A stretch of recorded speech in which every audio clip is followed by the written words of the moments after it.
Hello friends, आज हम बात करेंगे बाईपास सर्जरी के बाद यानी सर्जरी के तुरंत बाद वाले फेज में आने वाली समस्याओं या प्रॉब्लम्स के बारे में। ये इस टॉपिक का दूसरा पार्ट है। हमने ऑलरेडी हॉस्पिटल के दौरान या हॉस्पिटलाइजेशन के तुरंत बाद आने वाली प्रॉब्लम्स पर ऑलरेडी एक वीडियो किया है। आज इस टॉपिक का सेकेंड पार्ट है, जहाँ हम ऑपरेशन के तुरंत बाद यानी पहले 1-2 महीने के अंदर या पहले 6 महीने के अंदर आने वाली प्रॉब्लम्स पर चर्चा करी है। लॉन्ग टर्म प्रॉब्लम्स या कॉम्प्लिकेशंस पर एक सेपरेट वीडियो हम ऑलरेडी कर चुके हैं। टॉपिक पर जाने से पहले जो लोग हमारे चैनल पर नए हैं उन्हें रिक्वेस्ट करूँगा कि चैनल को सब्सक्राइब करें, वीडियोस को लाइक और शेयर करें। एक इम्पॉर्टेंट और काफ़ी हद तक इग्नोर्ड प्रॉब्लम है जो कि बाईपास सर्जरी के बाद काफ़ी कॉमनली देखने को मिलता है, वो है साइकियाट्रिक प्रॉब्लम्स यानी डिप्रेशन और एंग्जाइटी। लोग इसको काफ़ी अंडर एस्टिमेट करते हैं, इसकी इंपॉर्टेंस को भी अंडर एस्टिमेट करते हैं, कई बार इसको इग्नोर भी करते हैं कि छोड़ो यार फालतू टेंशन लेता रहता है, वैसा टाइप लोग इसको इग्नोर करते हैं। लेकिन ये एक इम्पॉर्टेंट और क्रिटिकल फीचर है जो कि बाईपास सर्जरी के बाद आपको विशेष ध्यान देने की ज़रूरत है, क्योंकि कई बार पेशेंट डिप्रेशन में चले जाते हैं, उनको ऐसा लगता है ऐसा मेरे साथ ही क्यों हुआ, इतनी बड़ी सर्जरी हुई। और सर्जरी जो बाईपास की है वो छोटी सर्जरी नहीं है, वो अपने आप में बड़ी सर्जरी है। तो इसके बाद पेशेंट थोड़ा साइकोलॉजिकल ट्रॉमा में आ जाता है, छातियों में दर्द होता है, इतना बड़ा स्कार या घाव दिखता है। तो ये सब चीज़ों से निकलने में उसको साइकोलॉजिकल ट्रॉमा होता है और अच्छे से अच्छा आदमी भी कुछ दिनों या कुछ महीनों तक डिप्रेशन या एंग्जाइटी में जा सकता है, जिसकी वजह से उसका स्ट्रेस लेवल्स, उसका टेंशन एंग्जाइटी का लेवल्स, उसका खाने पीने का बिहेवियर, उसका लोगों से बिहेव करने का तरीका, ये सारे चीज़ों में चेंज देखा जा सकता है। तो ये कॉमन प्रॉब्लम है, काफ़ी हद तक अंडर एस्टिमेटेड या अंडर रिकॉग्नाइज प्रॉब्लम है। इसके अलावा अगली प्रॉब्लम जो काफ़ी लोग फेस करते हैं वो है बाईपास सर्जरी के बाद जो लाइफस्टाइल चेंजेस उनको बोला जाता है उसको अडॉप्ट करना। अब लोगों के लिए ये इतना ईजी नहीं होता है कि वो सारी लाइफस्टाइल चेंजेस करें, क्योंकि उनको सारे व्यसन वगैरह बंद करने बोला जाता है, तेल की वगैरह कम करना बोला जाता है, खाने को पूरा चेंज करना का बोला जाता है, एक्सरसाइज करने को बोला जाता है।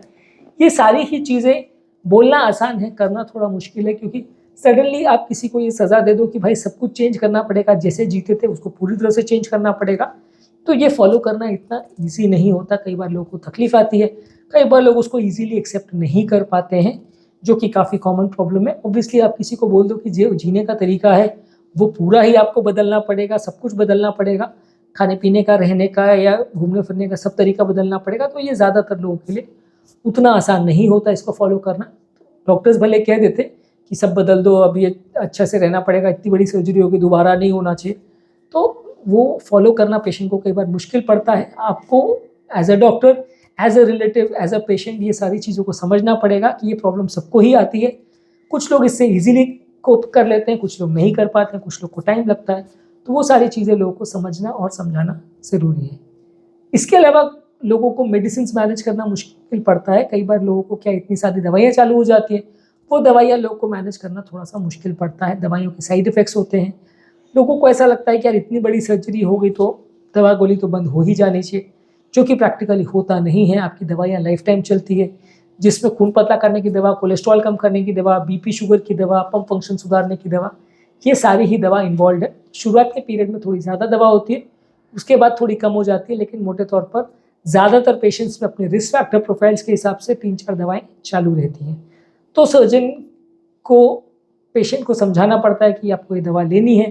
पेशेंट को और उसके रिलेटिव्स को ये थोड़ा समझना या एक्सेप्ट करना मुश्किल पड़ता है कि लाइफ टाइम दवा लेनी पड़ेगी। और ये सारी ही दवाइयाँ ज़ीरो साइड इफ़ेक्ट्स वाली तो नहीं होती है, सब में थोड़ा बहुत साइड इफ़ेक्ट तो रहता है, तो ये थोड़ा सा इशू लोगों के लिए कई बार बन जाता है। इसके अलावा लोगों को कई बार अपना रिहैबिलिटेशन मैनेज करना भी मुश्किल होता है, क्योंकि बाईपास सर्जरी के बाद लोग अपना काम चालू करना चाहते हैं, पर सर्जरी के बाद 1-आध महीने का लगभग बेड रेस्ट होता है। उसके बाद लोग काम करते हैं तो कई बार घाव में पेन होता है, कई बार पाँव में जहाँ से ग्राफ्ट लिया वहाँ पे पेन होता है, हाथ में जहाँ से ग्राफ्ट लिया वहाँ से पेन होता है। कई बार लोग को भारी काम करने को मना किया जाता है। जो लोग का पहले प्रोफेशन ऐसा था कि वो भारी काम करते थे, सडनली उनको चेंज करने बोला जाता है, तो वो चीज़ों को लोगों को एक्सेप्ट करना मुश्किल होता है। कई बार लोगों का सांस का तकलीफ ज़्यादा रहता है, पंप फंक्शन कॉम्प्रोमाइज रहता है, तो ये सारी चीज़ों को लोगों को एक्सेप्ट करना थोड़ा मुश्किल पड़ता है। तो कार्डियक रिहैबिलिटेशन एक बड़ा प्रोसेस है।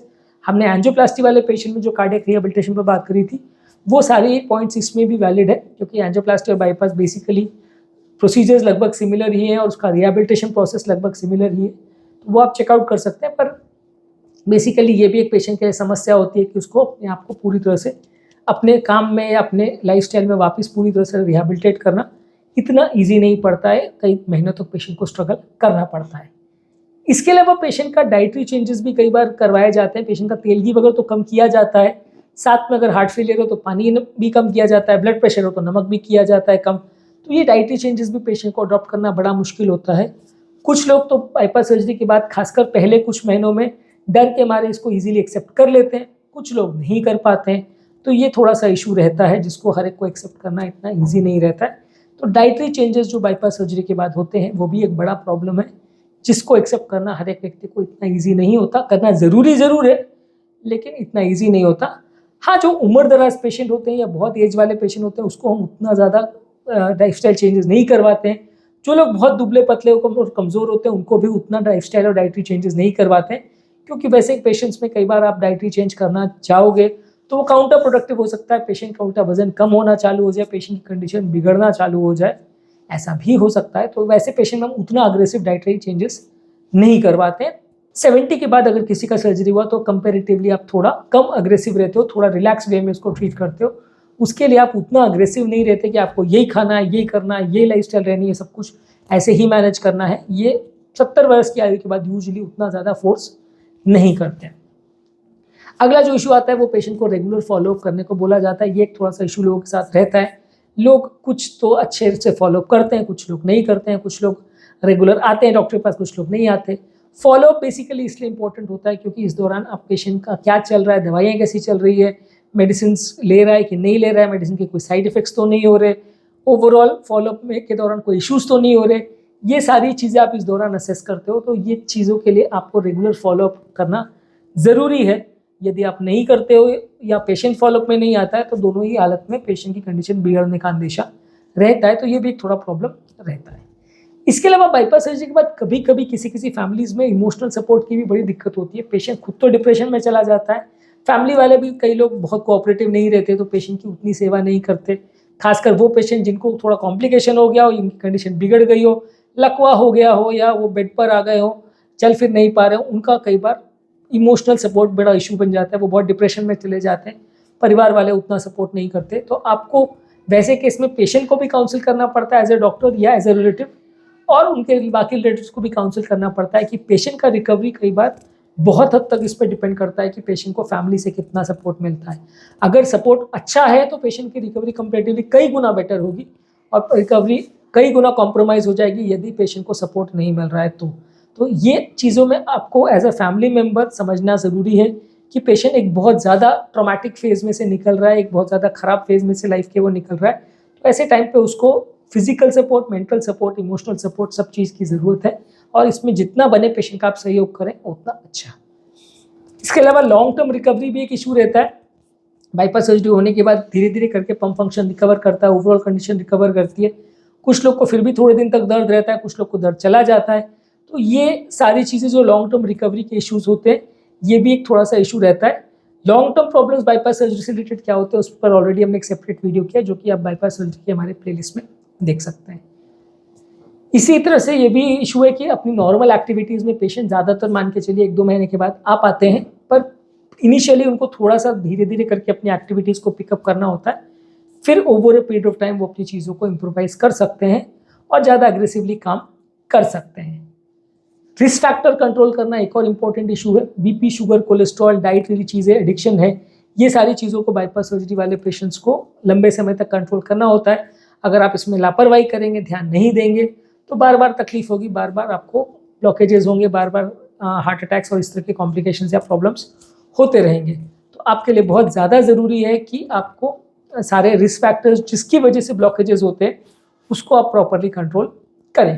क्वालिटी ऑफ लाइफ ज़्यादातर पेशेंट्स की काफ़ी अच्छी होती है अगर अच्छे से बाईपास सर्जरी हो गया, और अगर पम्प फंक्शन अच्छा है तो ज़्यादातर पेशेंट की क्वालिटी ऑफ लाइफ अच्छी होती है। ज़्यादातर patients 95% of the times pain free हो जाते हैं। ज़्यादातर पेशेंट्स को श्वास का तकलीफ भी उतना ज़्यादा नहीं रहता है और अपने रूटीन एक्टिविटीज़ में वो आ पाते हैं। 1-2 महीने के बाद उनको उतना ज़्यादा परतता नहीं चलता।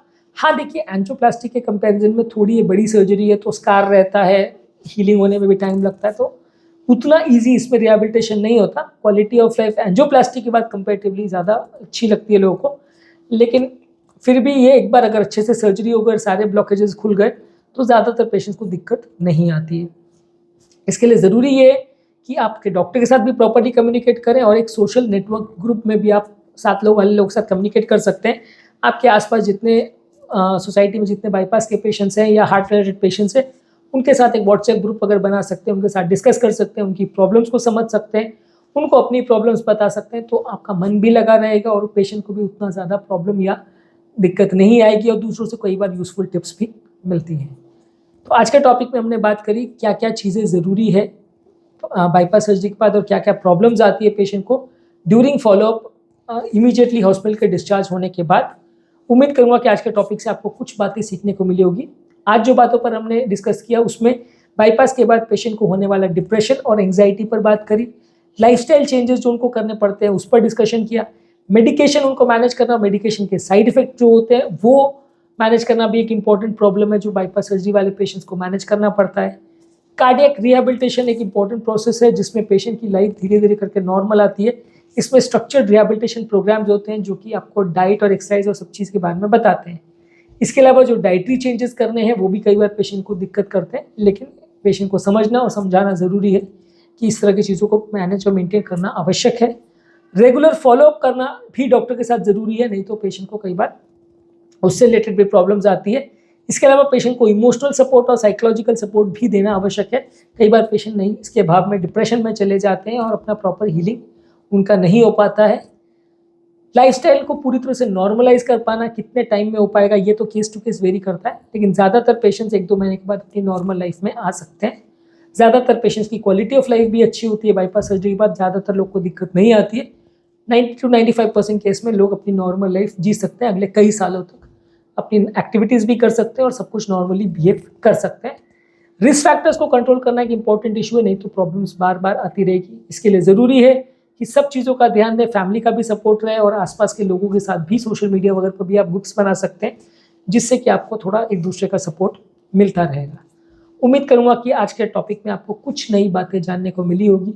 जो लोग हमारे चैनल पर नए हैं उन्हें रिक्वेस्ट करूंगा कि चैनल को सब्सक्राइब करें, वीडियोज़ को लाइक और शेयर करें। Thank you.